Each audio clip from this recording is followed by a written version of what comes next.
Welcome, dear traders. The US stock indexes are gradually losing upward momentum that has been pushing them up for several days.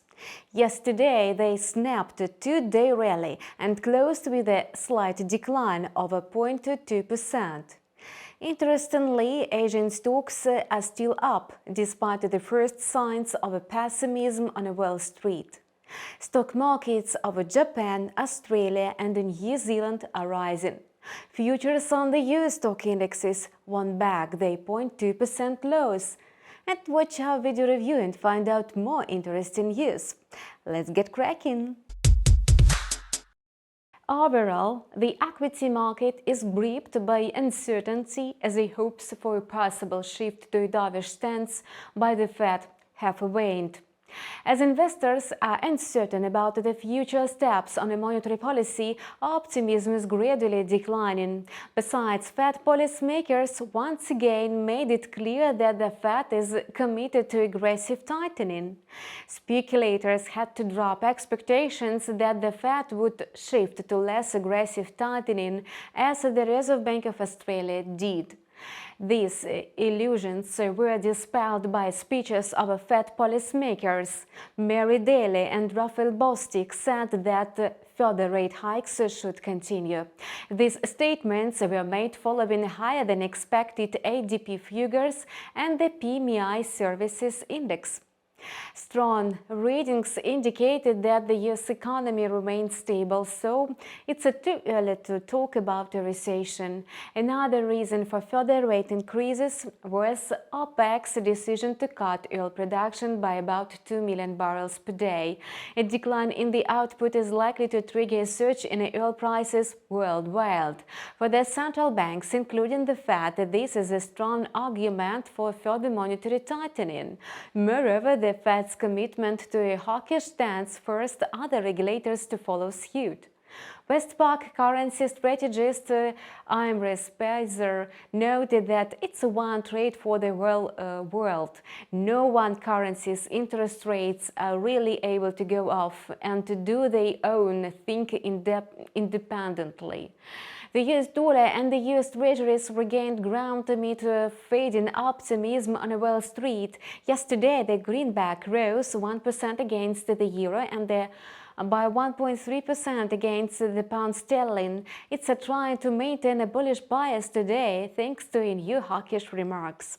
In the Asian session, the US dollar index was trading choppily. It was consolidating in the price corridor of 110.78 and 111.34. The US stock futures, commodities and risk-sensitive currencies advanced in the morning. The US dollar was unable to assert strength. It decreased to 111.28. Perhaps the main reason for its weakness is the anticipation of the non-farm payrolls report. Traders are now unwilling to open new positions as they want to digest the report and see how aggressively the Fed may continue to hike rates. The non-farm payrolls report for September is due tomorrow, and the yen also took advantage of a downward reversal in the US dollar. Today, the dollar-yen pair is trading at 144.68, significantly above yesterday's low of 136.51. The yen, which is sensitive to risk sentiment and the rise in US government bond yields, faced bearish pressure due to rising energy prices. Usually, a spike in energy prices adversely affects Japan's imports. However, if the yen begins to lose ground, the Bank of Japan is ready to intervene. Despite the unfavorable fundamental factors, the yen managed to climb amid the consolidation of the US dollar. The dollar-yen pair is trading in the range of 144.36 and 144.73.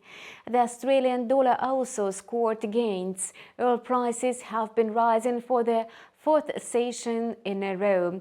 On a rally of the US dollar has showed down.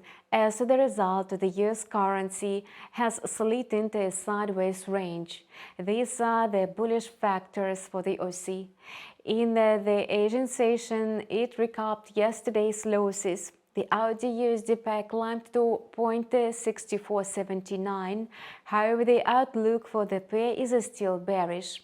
Today's upward movement in the range of 0.6475 and 0.6542 looked very unstable. Hence, the pair moved into negative territory a bit later. Following a 1% increase, the New Zealand dollar reached a two-week high. It's trading today at 0.5724. An aggressive rate hike by the regulator bolstered the national currency. Besides a sharp rate increase, dampened hopes for a transition to a dovish stance by the leading central banks. However, pressure on the kiwi is largely exerted by the US dollar, the Fed's hawkish stance, and dim global economic prospects. And therefore, the kiwi was growing unsteadily in the bullish channel. By the end of the Asian session, it slid into the downward range of 0.5721 and 0.5815. And we hope that your trading is again for today. Perhaps you have opened a couple of profitable positions thanks to our video reviews. Stay tuned and keep close tabs on the market developments with us. See you soon.